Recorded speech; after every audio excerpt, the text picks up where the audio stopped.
And the risks that are posed now by the storm have been highlighted by a meteorologist on American television who choked back tears. In 1947, a group of U.S. military pilots flew straight into a raging hurricane, not to escape it, but to drop hundreds of pounds of dry ice into its core. It sounds like science fiction, but it was real. What followed wasn't just unexpected, it was terrifying.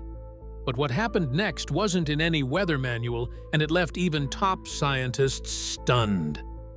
Here's the shocking truth behind one of history's boldest weather experiments. Can we control the weather? In the aftermath of World War II, the world was buzzing with unprecedented scientific breakthroughs. The United States had demonstrated the power of atomic energy, developed radar technology, and made remarkable advances in aviation. Within this wave of innovation, a new frontier began to take shape: weather modification. Scientists and engineers believed that if humans could split atoms and fly faster than sound, then surely controlling the weather could be next. This optimism set the stage for one of the most ambitious scientific undertakings of the 20th century. At the heart of this movement was a small team working under General Electric.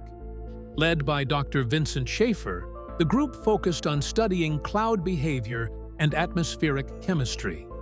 In 1946, Schaefer made a groundbreaking discovery. While working in a cold chamber, he dropped a piece of dry ice into a cloud of supercooled water vapor. To his surprise, ice crystals formed immediately, creating a miniature snowstorm. This moment was not just a laboratory curiosity, it was the birth of cloud seeding. Schaefer's discovery revealed that solid carbon dioxide, or dry ice, could induce precipitation by creating ice nuclei in supercooled clouds. The principle behind the discovery was straightforward. Supercooled water droplets in the atmosphere remain in a liquid state even below the freezing point. When a nucleus, like dry ice, is introduced, it provides a surface for the water to crystallize. This starts a chain reaction, causing nearby droplets to freeze and clump together. As the ice crystals grow, they become heavy enough to fall from the cloud, generating snow or rain depending on the ambient temperature. The success of these experiments marked a major shift in meteorological science. Until this point, weather had been considered untouchable, a natural system beyond human influence. But Schaefer's results suggested otherwise. The idea that weather could be altered by simple physical intervention was revolutionary. It transformed how scientists understood atmospheric processes and introduced the concept that specific weather events might one day be engineered. This discovery sparked widespread interest among atmospheric researchers, chemists, and physicists. It also attracted attention from academic institutions and private companies, especially General Electric, where the original breakthrough took place. As researchers replicated Schaefer's work across different climates and conditions, the consistency of the results further validated the theory. Dry ice cloud seeding had officially become a subject of serious scientific inquiry. This sparked the idea: could this method weaken or even steer hurricanes? That question soon turned into a real-world experiment, one that led to the boldest weather modification attempt in U.S. history. Let's take you into the eye of that daring mission. Project Cirrus, when science meets the military. Project Cirrus became a joint venture between General Electric, the U.S. Army, Air Force, Signal Corps, and the Office of Naval Research. It was not a speculative science project, but a fully coordinated campaign with structured objectives, trained personnel, and government support. From the beginning, Project Cirrus was developed with high-level precision. The U.S. military provided aircraft, technical personnel, and operational guidance. General Electric brought in atmospheric scientists, engineers, and data analysts. The combined team worked to prepare both the equipment and the individuals who would carry out the missions. These were not standard flights. The pilots selected for the project underwent specific training for navigating dangerous storm systems. Safety protocols were developed, but there were still unknowns. The project required flying directly into the turbulent heart of a hurricane. To carry out the operation, the team retrofitted aircraft such as the B-17 Flying Fortress and the B-29 Super Fortress. These planes had the capacity and durability needed for both the weight of the materials and the violent conditions inside tropical storms. Special modifications were made so the planes could carry large quantities of dry ice. The release mechanisms were designed to allow for controlled dispersion of the material at targeted points within the storm system. The flight crews included not only experienced military pilots, but also meteorologists and engineers tasked with monitoring equipment, collecting readings, and recording every observable change in the storm. The science team spent months calculating the amount of dry ice needed, the altitude for release, and the timing of dispersal. These variables were critical to the operation's success. Any miscalculation could render the mission ineffective or put the crew at severe risk. The teams also had to coordinate with weather monitoring stations and radar systems. Every detail had to be accounted for: storm trajectory, wind speeds, pressure levels, cloud formation, and sea surface conditions. The scientists hoped that introducing dry ice into the storm's supercooled upper layers would trigger artificial condensation, thereby disrupting the storm's internal structure. If successful, it could slow the storm, weaken its intensity, or alter its course. The operational plans were mapped out carefully. The strategy called for approaching the hurricane from the less turbulent outer edge, circling toward the eye wall, and then making the drop of dry ice at a calculated altitude. Once the material was released, the aircraft would exit the storm from the opposite side, all while capturing data through onboard instruments and observers. Project Cirrus represented one of the first large-scale government-approved experiments in environmental manipulation. It brought together the scientific knowledge of a private company with the logistical and operational strength of the U.S. military. This collaboration marked a new chapter in meteorology, one where weather was not merely studied or forecasted, but actively targeted for modification. At its core, the project reflected a shared belief that human intervention could change natural events on a massive scale. The preparation was extensive, the mission was risky, and the goal was ambitious. It was the moment when scientific theory left the lab and entered the storm. With everything in place, planes modified, crews trained, and calculations complete, what happened when they finally took to the skies? Let's go into it and uncover what really happened. The October 1947 Hurricane Mission. October 13, 1947, marked the day that theory turned into action.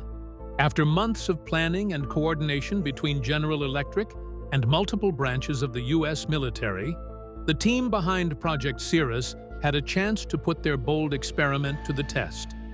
A hurricane swirling in the Atlantic, initially expected to drift harmlessly out to sea, was identified as the perfect target. Its path posed no immediate threat to land, making it an ideal candidate for atmospheric experimentation without risk to human life or infrastructure, at least on paper. The chosen aircraft for the mission was a B-17 bomber, modified to withstand harsh weather conditions and to carry and disperse large quantities of dry ice. On board the plane was a team of skilled pilots, meteorologists, and observers. Their mission: fly directly into the outer bands of the hurricane and release approximately 80 kilograms of crushed dry ice into the storm's structure, specifically targeting the area around the eye.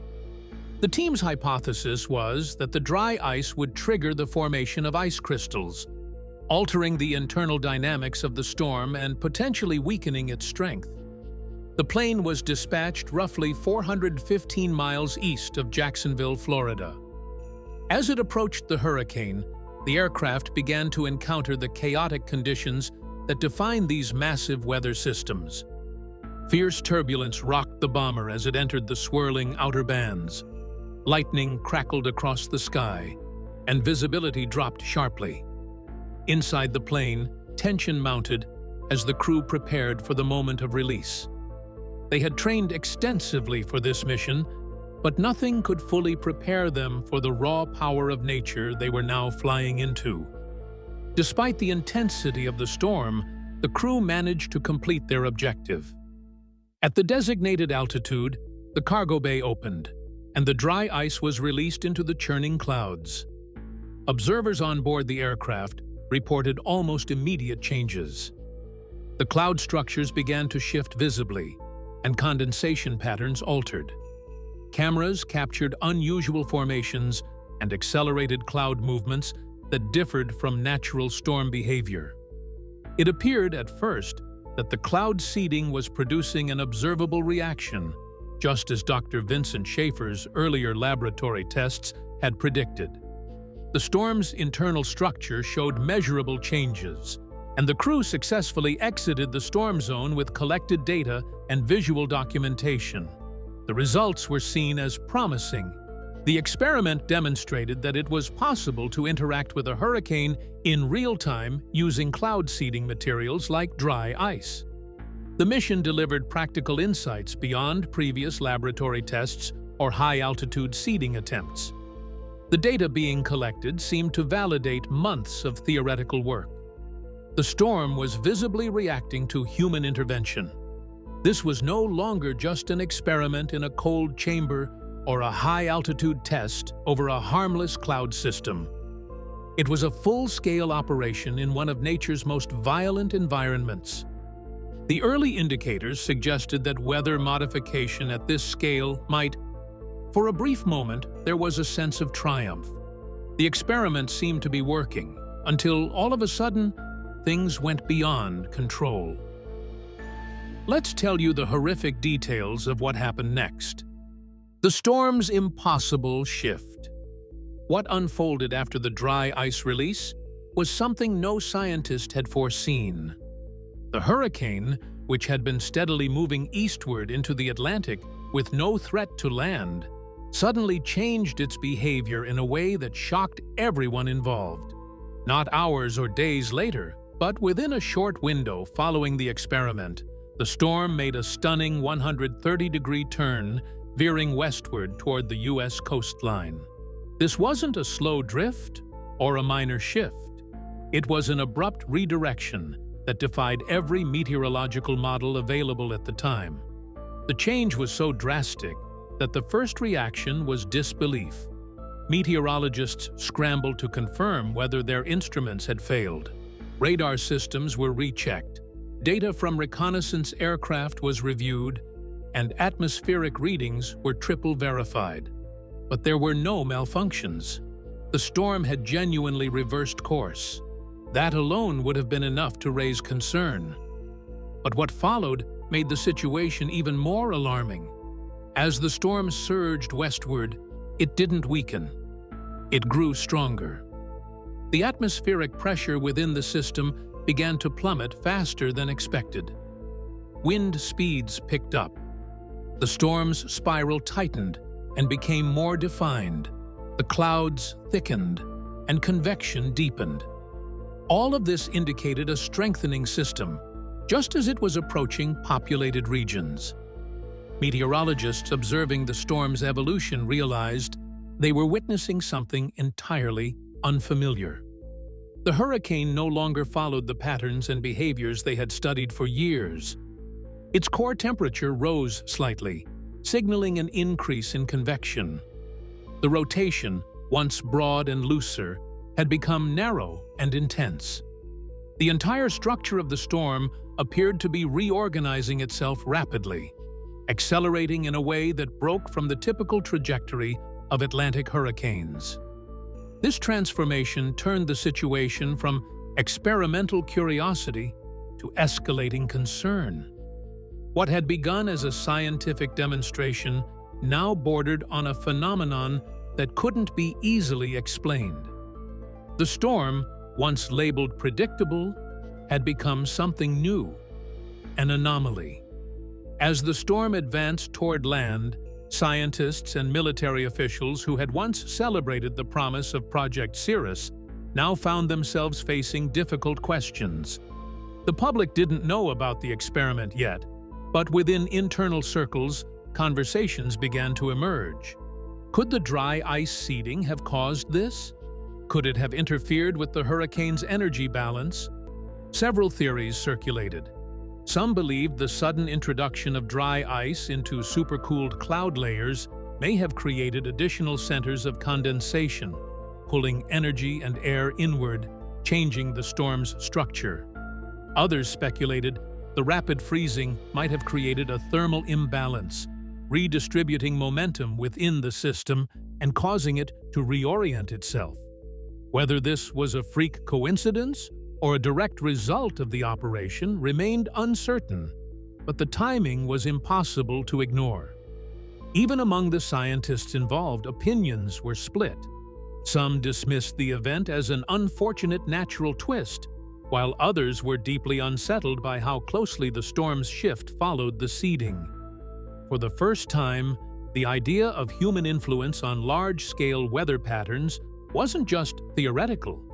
It had potentially happened, and it had done so in real time. Forecasting tools began to struggle. The storm's changing direction and speed no longer aligned with standard predictive models. Meteorologists were essentially flying blind, tracking a system that no longer obeyed the rules they relied upon.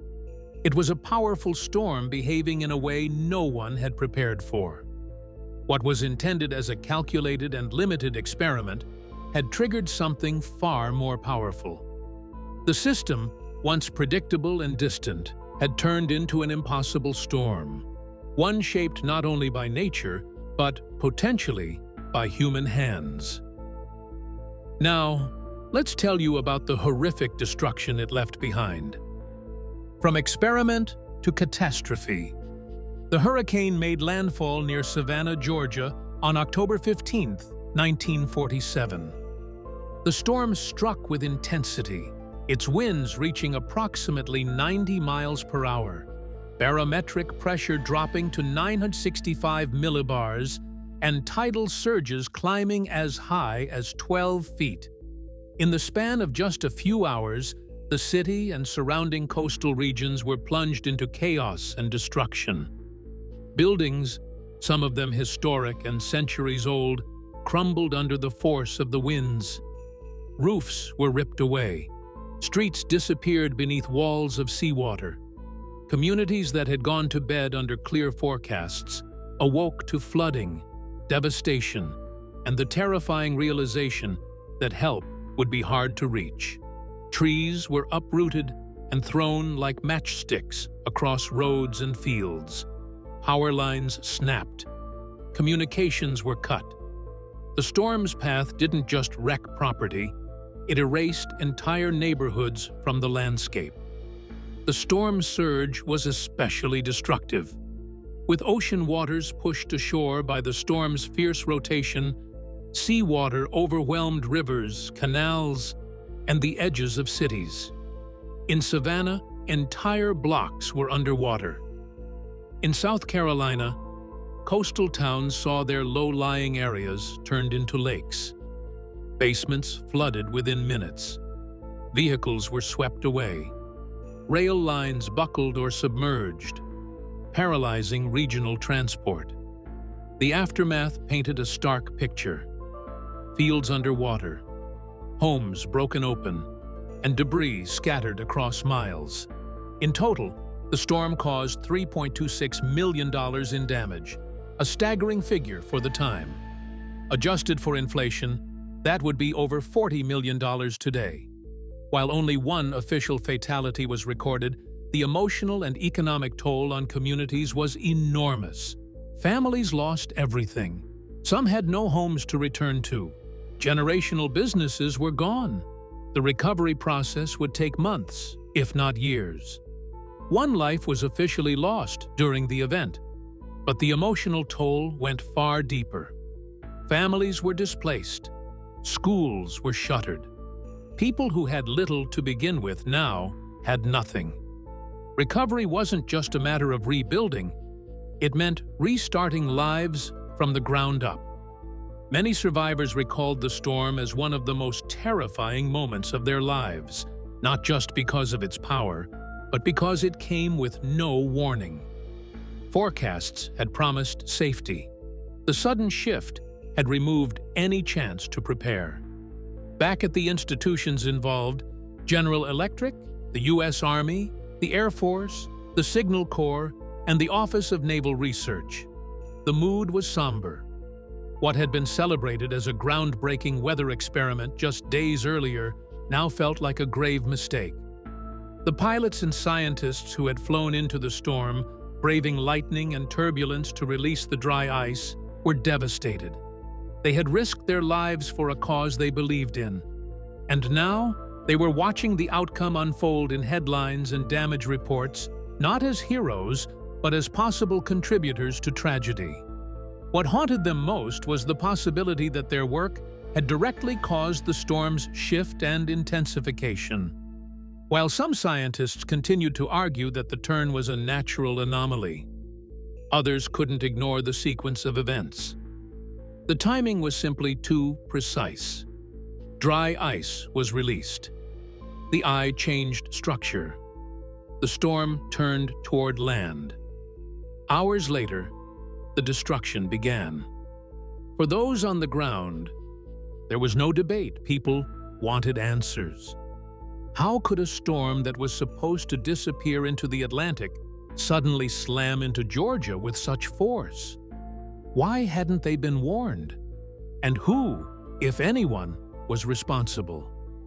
In the days that followed, newspaper coverage speculated about the strange timing of the weather event and whether the cloud seeding operation had played a role. But officials remained quiet. Project Cirrus continued, but the momentum had been fractured. Behind closed doors, meetings were held, data was re-examined, and decisions were made about what the public should and shouldn't know. As Savannah and other towns began the long and painful cleanup, the full implications of the experiment became clear. The storm had tested more than technology. It had tested the limits of human intervention in nature. The belief that science could bend weather to human will had collided with the brutal reality that nature does not always cooperate.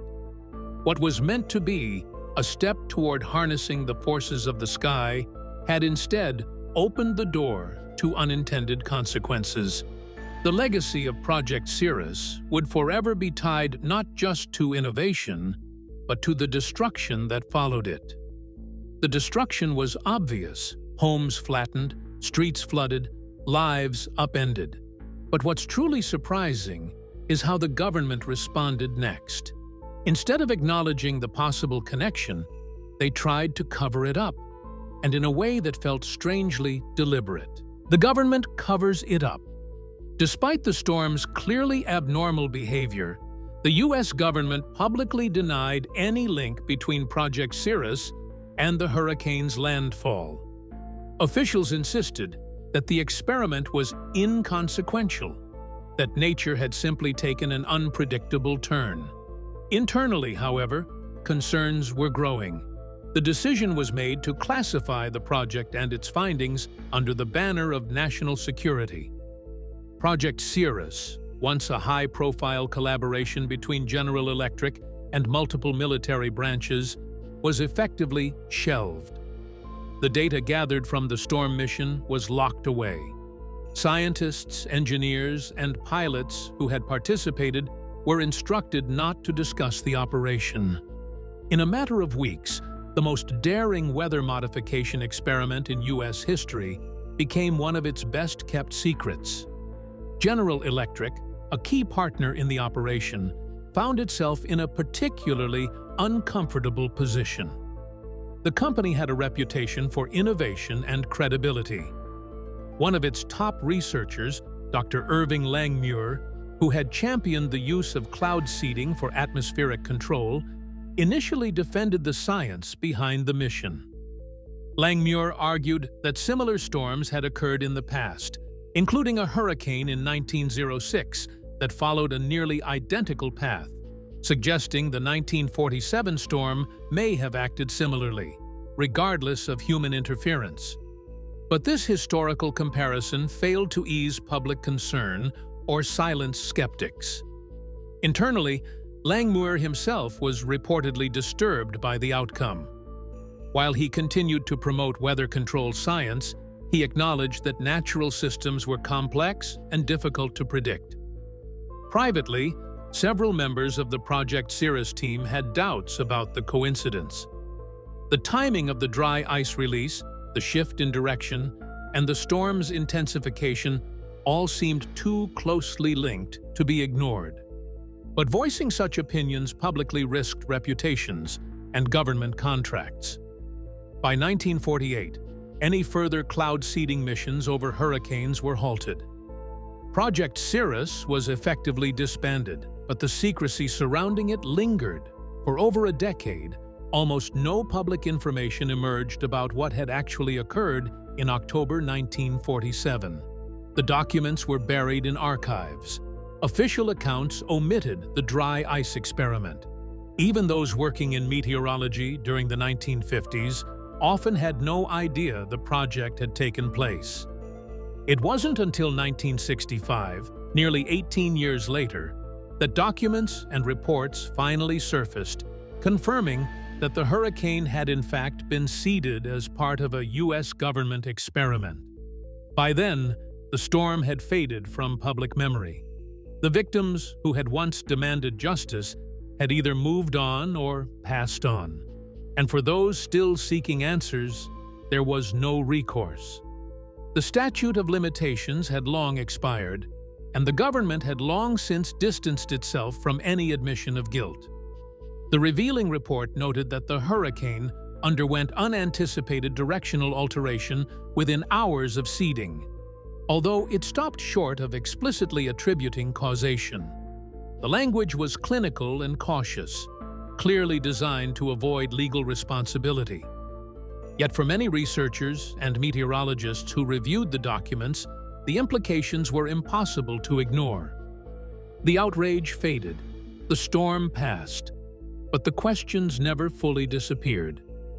What did we truly learn from this bold and possibly disastrous experiment? Let's now uncover the lasting lessons from this catastrophe. What do you think about these bold weather modification experiments? Were they visionary science or a dangerous overstep? Share your thoughts in the comments below.